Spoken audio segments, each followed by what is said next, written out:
Hello, good morning बच्चों। कैसे हो सभी? बहुत अच्छे, वेरी गुड। ओके, तो आज हम नया चैप्टर स्टार्ट करने वाले हैं, class 10th chapter number 3। Chapter का नाम है मेटल्स एंड नॉन मेटल्स। तो इस चैप्टर में हम पढ़ेंगे मेटल की प्रॉपर्टीज के बारे में, properties physical as well as chemical. उसके बाद हम पढ़ेंगे कि मेटल्स को उनके ओर्स में से किस तरह एक्सट्रैक्ट किया जाता है, तो सब टेक्निक्स के बारे में हम जानेंगे। आज का टॉपिक कंसर्न रहेगा मेटल की फिजिकल प्रॉपर्टीज से। चलिए देखते हैं कौन कौन सी है मेटल की physical properties as well as non metal की फिजिकल प्रॉपर्टीज। ओके, तो अपनी स्क्रीन पर सब देख पा रहे हैं, यहाँ पे डिफरेंस लिखे हैं, 10 difference between metals and non metals. चलिए एक एक को पढ़ते हैं। तो metals are ductile, non metals are non ductile. Ductile का मतलब होता है जिसको हम वायर्स में कन्वर्ट कर सके।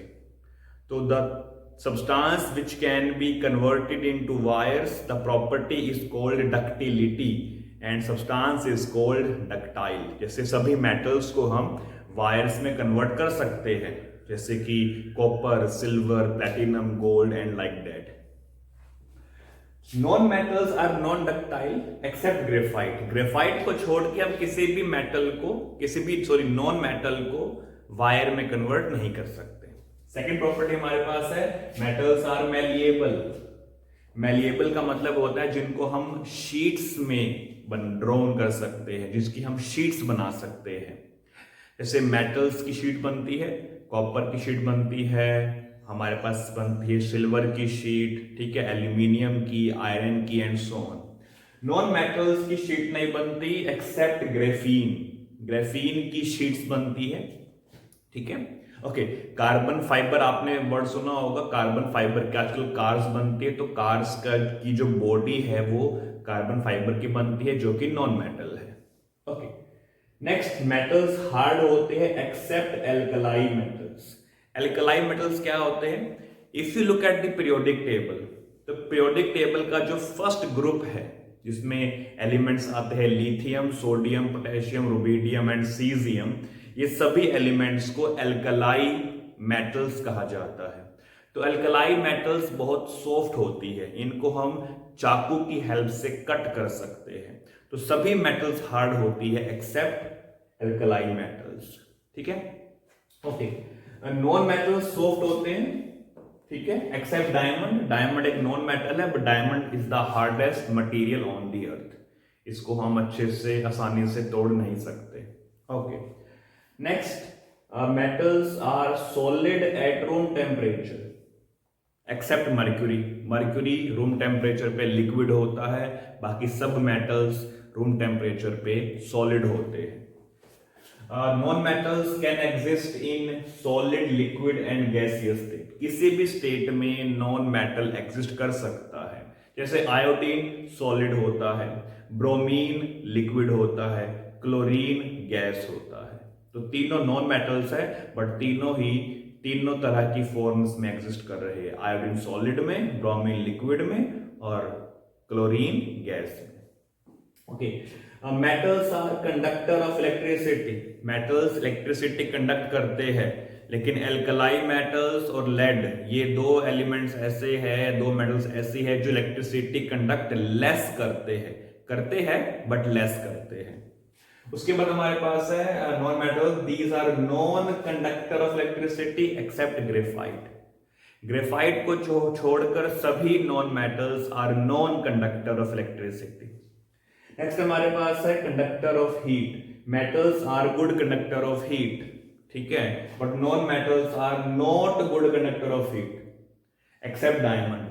डायमंड हीट कंडक्ट करता है, जो कि नॉन मेटल है, बाकी कोई भी नॉन मेटल हीट कंडक्ट नहीं करती है। ध्यान रखें, मेटल्स में इलेक्ट्रिसिटी और हीट कंडक्ट करने के लिए जो स्पीसीज या जो पार्टिकल रिस्पॉन्सिबल है, उस पार्टिकल का नाम होता है इलेक्ट्रॉन। तो electron is responsible for the conduction of heat as well as electricity in metals.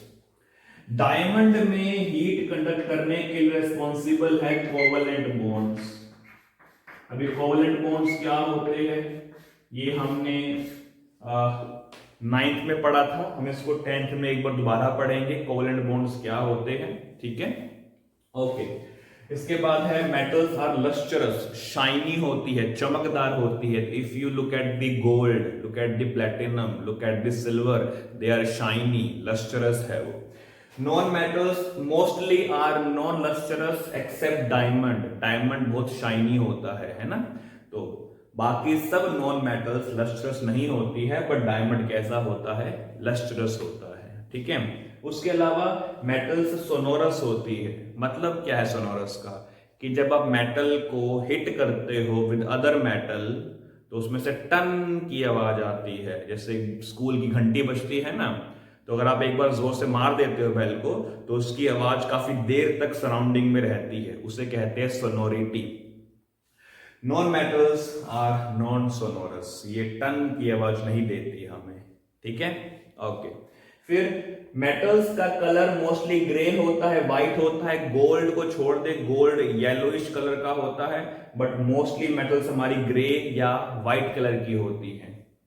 On the other hand non metals colourful होती है, जैसे bromine is reddish brown, iodine is purple, chlorine is greenish yellow, ठीक है। तो they show different kind of colours. Non metals are mostly grey and white except gold, gold कैसा होता है, yellowish colour का होता है। ओके, मेटल्स में metals have high melting point and high boiling point except mercury, because mercury तो liquid है room temperature पे।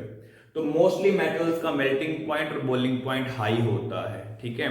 नॉन मेटल्स के boiling point melting point low होते हैं एक्सेप्ट ग्रेफाइट एंड डायमंड। तो डायमंड और ग्रेफाइट को अगर छोड़ देते हैं तो बाकी सभी नॉन मेटल्स के melting point as well as boiling point less होते हैं। इनके मेल्टिंग पॉइंट अप्रोक्सीमेटली 2000 सेल्सियस तक पहुंच जाते हैं, ठीक है। तो ये सब हमारे पास था आज फिजिकल प्रॉपर्टीज के लिए। These were the physical properties of metal and these were the physical properties of non metal, ठीक है।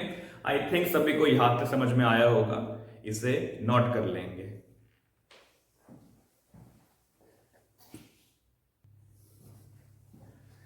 चलिए बच्चे, अभी जो हमने प्रॉपर्टीज पढ़ी उसमें कुछ स्पेसिफिक टर्म्स हमारे पास आई थी, उन टर्म्स को हम डिफाइन कर देते हैं ताकि फ्यूचर में हमें कभी भी प्रॉब्लम ना हो उन टर्म्स को देख के।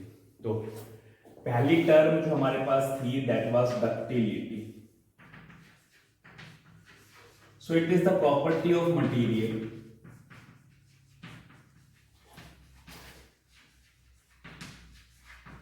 So material can be metal or it can be non-metal. It is the property of material by which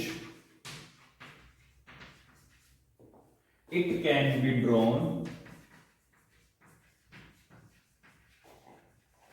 into thin wires.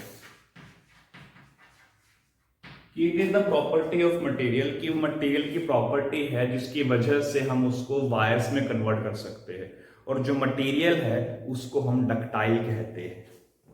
And material is called ductile material, ठीक है। ध्यान रखें, material can be metal, it can be non metal, both. Okay, second property में हमारे पास term आई थी that was malleability. So it is the property of material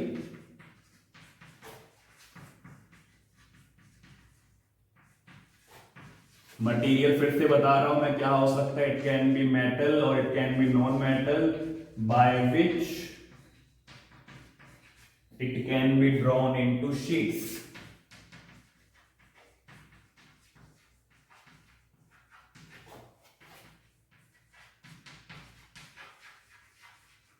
ठीक है, तो अगर हम उसको शीट्स में कन्वर्ट कर सकते हैं तो उस प्रॉपर्टी को मेलिएबिलिटी कहते हैं। और जो मटेरियल होगा उस मटेरियल को हम कहेंगे मेलिएबल, ठीक है। समझ के सब बातें वाली, ओके, वेरी गुड। तीसरी बात हम जरा बात करते हैं कि व्हाई दे कंडक्ट। तो अगर कोई सॉलिड कंडक्शन करता है तो सॉलिड में कंडक्शन के लिए जो पार्टिकल रिस्पॉन्सिबल है वो कौन होता है? इलेक्ट्रॉन होता है। तो when solid conducts, electrons are responsible for that, electrons are responsible for conduction. ठीक है, कैसे कंडक्ट करते? इलेक्ट्रॉन्स मूव करते हैं in the wire, in the solid, electron move in solid, that is E minus. E minus is the symbol of electron. Clear? Okay. उसी तरह अगर वो कंडक्शन करता है हीट की, तो हीट की कंडक्शन के लिए भी इलेक्ट्रॉन ही रिस्पॉन्सिबल होते हैं मेटल्स में। लेकिन जब मैंने डायमंड की बात की तो डायमंड में हीट कंडक्शन के लिए रिस्पॉन्सिबल थे covalent bonds, vibration of covalent bonds. ये बात सभी को ध्यान रखनी है, ठीक है, इंपॉर्टेंट, मार्क करेंगे इसको। ओके, फोर्थ प्रॉपर्टी हमारे पास था लस्टर्स, मतलब शाइनी है बेसिकली। तो अगर कोई चीज चमकदार है तो उसको लस्ट्रस कहते हैं। तो कोई चीज क्यों चमकती है? It is due to the reflection of light. ठीक है, तो if material reflects light it looks shiny.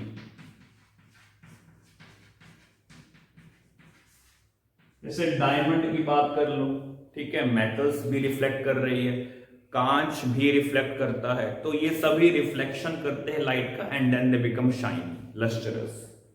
Okay, then हमारे पास थी सोनोरिटी।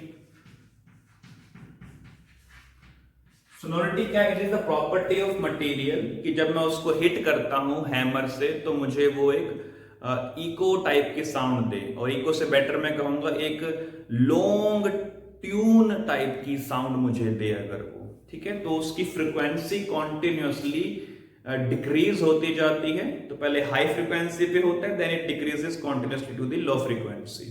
ठीक है, ओके, सोनोरिटी क्या है? It is the property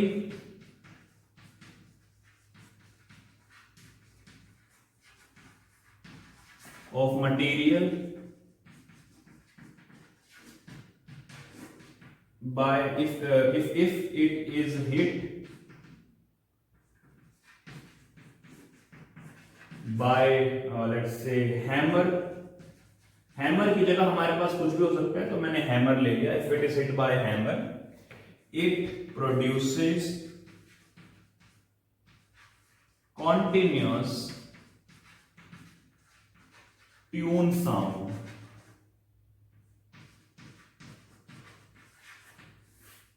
and वो ट्यून साउंड की फ्रीक्वेंसी डिक्रीज होती जाती है धीरे धीरे।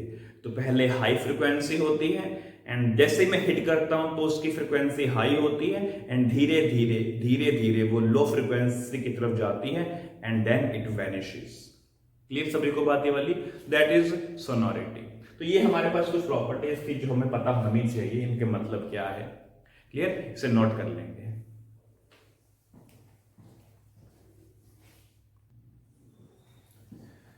ओके बच्चे, तो यहां तक हमारे पास था फिजिकल प्रॉपर्टीज एंड उसमें जो कुछ इंपॉर्टेंट टर्म्स आई थी उनकी डेफिनेशन। अब एक सवाल मैं आपके छोड़ता जा रहा हूं, वो सवाल ये है, मुझे बताइएगा आप कि डायमंड को छोड़कर ऐसी कौन सी दूसरी नॉन मेटल है जो लस्टरस है। ठीक है, इसका जवाब मुझे दीजिएगा कमेंट सेक्शन में। सो तब तक के लिए stay healthy, be safe and by two all.